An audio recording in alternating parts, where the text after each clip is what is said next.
Back to news. Telangana assembly ముట్టడికి BJP పిలుపునిచ్చింది. దీంతో అసెంబ్లీకి వెళ్లే అన్ని మార్గాల్లో పోలీసులు మోహరించారు. పలువురు బీజేపీ నేతలను ముందస్తుగా హౌస్ అరెస్టు చేశారు. అసెంబ్లీ వద్ద బీజేపీ కార్యకర్తలను పోలీసులు అదుపులోకి తీసుకుంటున్నారు.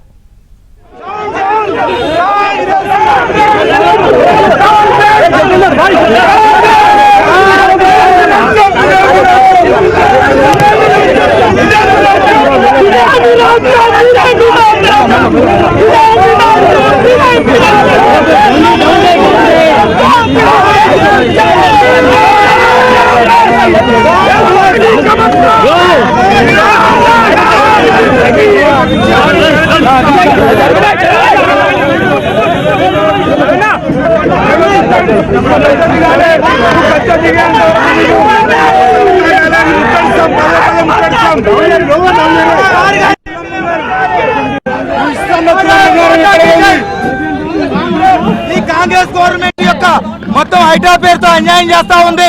6 గ్యారెంటీలు అమలు చేయట్లేదు, ఎటువంటి పింఛన్లు రావట్లేదు, నిరుద్యోగులు కూడా నిరుత్సాహంగా ఉన్నారు. అమలు గారి హామీలు ఇచ్చి ఈ రోజు గద్దెనెక్కి ఈ రోజు అక్రమంగా అరెస్టులు చేసి ఉద్యమాన్ని ఆపాలని చూస్తుంది.